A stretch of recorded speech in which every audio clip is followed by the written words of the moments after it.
Hello everyone, ఇవాళ ఒక inspiring achiever స్టోరీతో మీ ముందుకు వచ్చేసాను. సో ఈ మధ్య కాలంలో చాలామంది లైఫ్ స్టైల్ లీడ్ చేయాలి, హెల్తీ లైఫ్ స్టైల్ లీడ్ చేయాలి అండ్ ఆర్గానిక్ ఫుడ్డే తినాలి అని చాలా స్టోర్స్ వచ్చేసాయి. బట్ ఇది గత 15 ఏళ్ళకు ముందే ఆయన గుర్తుపెట్టుకొని ఆయన కనుక్కొని ఆర్గానికే తినాలి, ఆర్గానిక్ ఫుడ్డే తినాలి అండ్ ప్రకృతే మనల్ని ఏమంటారు హీల్ చేస్తుంది అన్న ఒక భావనతో ప్రకృతి వనం అని పెట్టి ప్రజలకి ఎంతో సేవ చేస్తున్నారు తన న్యాచురల్ ఫార్మింగ్తో. So he's none other than అందరికీ తెలిసిపోయి ఉంటుంది ప్రకృతి వనం ప్రసాద్ గారు. నమస్కారం ప్రసాద్ గారు. సో ఏంటి ఇంట్రో కరెక్టే అంటారా? మీరు ఇంట్రడక్షన్లో నేనేదో స్పెషల్గా కనిపెట్టినట్లు అని చెప్పినారు, కానీ అసలు నేచర్లోనే ఉంది కదా.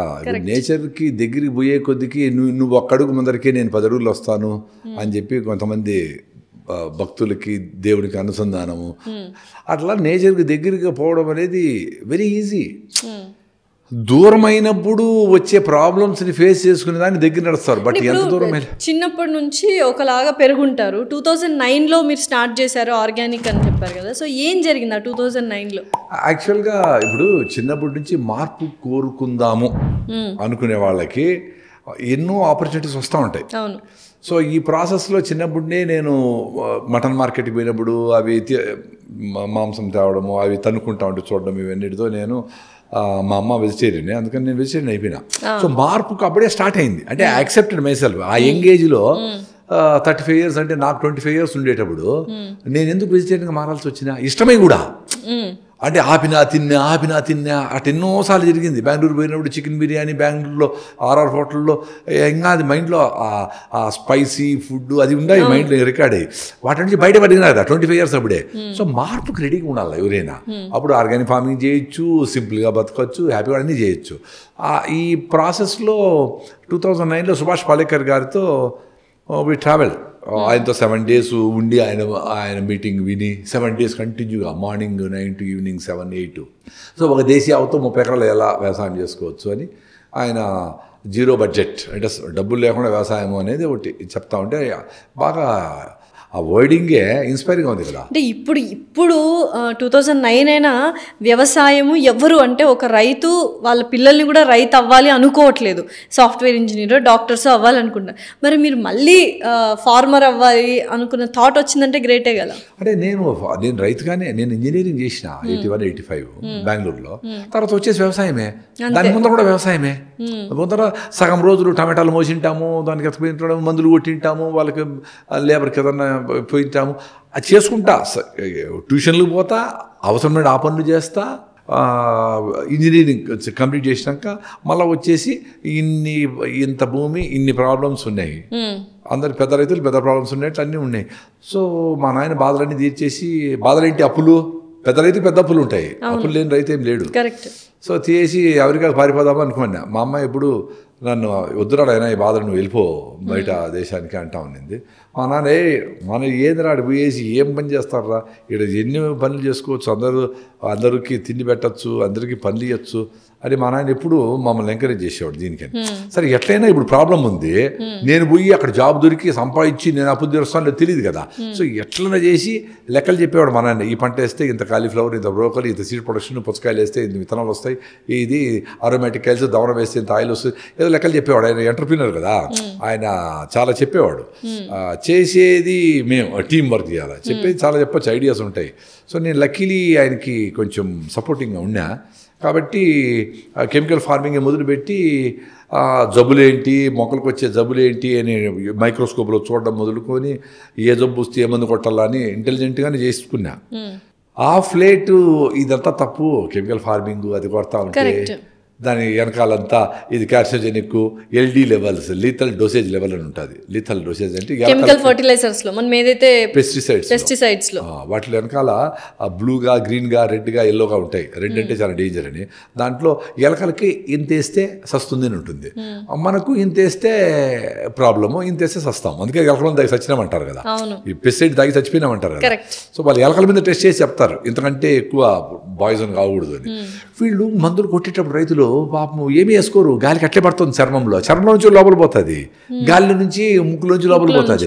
అట్లా రోజు పొద్దున్న సాయంత్రం 4 గంటలు 5 గంటలు స్ప్రే చేస్తే సొమశీలు పడిపోయిన వాళ్ళు ఉన్నారు.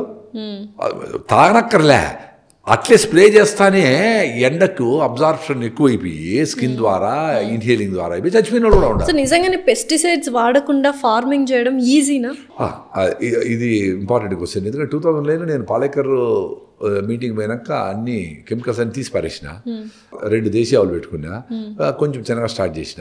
అప్పుడు cauliflower, broccoli, baby corn, sweet corn, lettuce, ఈ ఫారిన్ వెజిటబుల్స్ పండవు, తినమవే. మన బాడీగా వంకాయలు, బెండకాయలు, ఆనపకాయలు, కాకరకాయలు మీరు చెప్పినవి తినరు. ఏవి పండుతాయో ఇక్కడ ప్రూవ్ అయినాయో, ఇక్కడ పెద్దవాళ్ళు పండిస్తా ఉన్నారు, అవి పండుతాయి. ఎట్ట పండుతాయి? ఆ భూమికి ఉండే స్ట్రెంగ్త్ని బట్టి, దాని కెపాసిటీని బట్టి ఒక వంకాయ చెట్టు 2 కిలోలు కాస్తే 5,000 చెట్లకి 10,000 కిలోలు కాసేది common.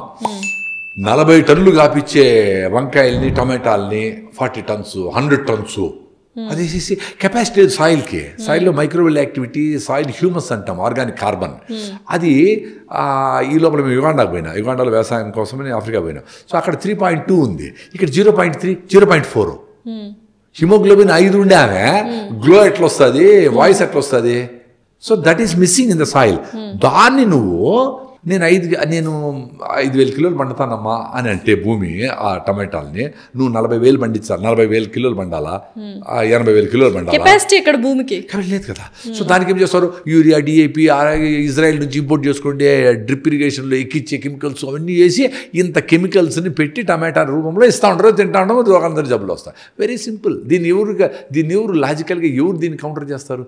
Absurd logically this is what is happening. ఇప్పుడు అమ్మాయికి 5 ఉంది హిమోగ్లోబిన్, ఆ పిల్లలు పెళ్ళే చేసుకోకూడదు. ఇప్పుడు జాతకాలు చూసి, కులము మతం చూసి, ఆస్తులు చూసి చేసుకుంటా ఉంటారు. ఒరే నీ పాసం వల్ల ఫస్ట్ నువ్వు నీ హిమోగ్లోబిన్ ఆ రోగాలకి ఏమన్నా చూసుకొని చేసుకోవాలి. మెడికల్ టెస్ట్ చేసుకున్న తర్వాత పెళ్లి చేసుకోవాలి. ఇప్పుడు అది కరెక్టే. ఇప్పుడు చాలా ఇంపార్టెంట్. సరే మీరు పెళ్లి చేసుకోవాలనుకున్నారు, వెయిట్ చేయండి. బాగా ఫుడ్, జిమ్, ఎందుకంటే పెళ్లికి ముందర అందరూ ఒకరు చెప్పింది ఒకరు వింటారు ఎక్కువ భార్యాభర్తలు ఎవరైనా. సో చేసి బాగా వాకింగ్ చేసి, నువ్వులను పూసుకొని, ఎండలో ఉండి D3 ఇంప్రూవ్ చేసుకోండి, గట్ మైక్రో ఇంప్రూవ్ చేసుకొని, రాగి ముద్ద, జొన్నలు, రాగులు, సద్దలు, కొర్రలు, సాములు,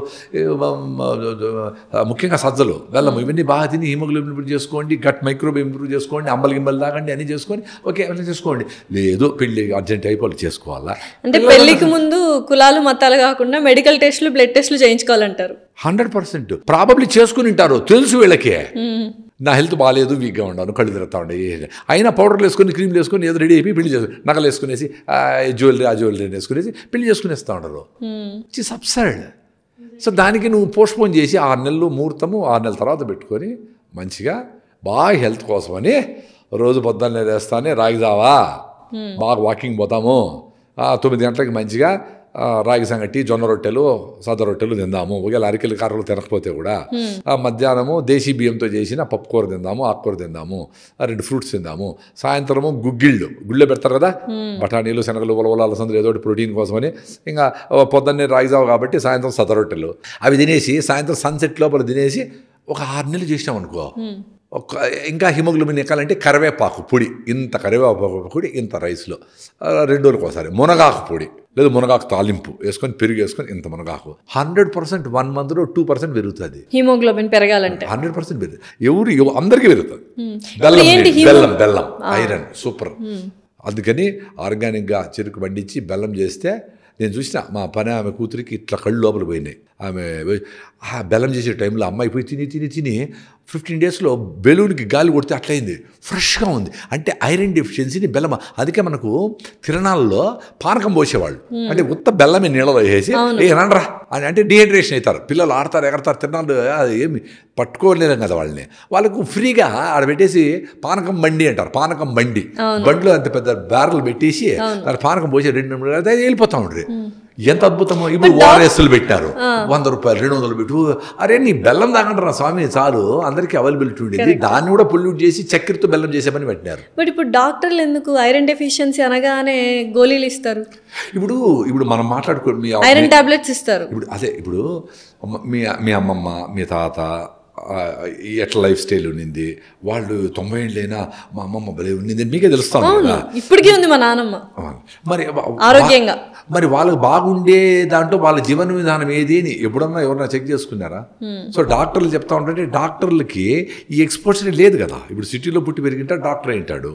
సో ఆయనకి రాగిజావ 1 వీక్ ఏదో చెప్తా ఉంటారు ఎవరో వాట్ ఎవర్, నేనే కాకపోతే చాలా మంది చెప్పిండచ్చు రాగిజావ గురించి. సో రాగిజావ 1 వీక్ తాగి చూద్దాము, అసిడిటీ పోయింది, గట్టి మ్యూకస్ మెమరీ రీబిల్డ్ అయింది, నాకు 30 ఏళ్ళ అల్సర్ పోయింది. బట్ రాగి జావ తాగితే వేడి చేస్తుంది అని చాలా మంది చెప్తున్నారు. అంటే వీళ్ళందరూ ఎక్స్పీరియన్స్ ఏమంటే ఎవరు చెప్పినారని ఇప్పుడు పాడ్కాస్ట్ అయింది అనుకోండి, వేడి అవుతుందంట అని తినరు. ఎందుకంటే వీళ్ళకి రాగులు తింటే వేడి చేస్తుంది, సీతాఫలంకాయ తింటే జలుబు చేస్తుంది, పనసకాయ తింటే వాయువు వస్తుంది, ఇంకోటి తింటే ఇంకోటి వస్తుంది అంటారు. కానీ కూల్ డ్రింకులు తాగేదానికి, కాఫీలు తినేదానికి, చికెన్లు తినేదానికి మాత్రం ఏమి డౌట్ లేదు. సో ఇది ఎక్స్పీరియన్స్ కాదు, ఎవరు చెప్పింది అంటా ఉండరు. అదే మీ ఎక్స్పీరియన్స్ ఇది వేడి చేస్తుంది, వేడి చేస్తే ఏమవుతుంది అని క్వశ్చన్ చేయండి. సో అసలు వీడి నేను ఎప్పుడు తాగలేదు అంటాడు. ఎందుకు? ఆ తాగేదనే డెసిషన్ తీసుకునే దానికి వాడికి 10 ఏళ్ళు 20 ఏళ్ళ నుంచి వీలు కావడం లేదు.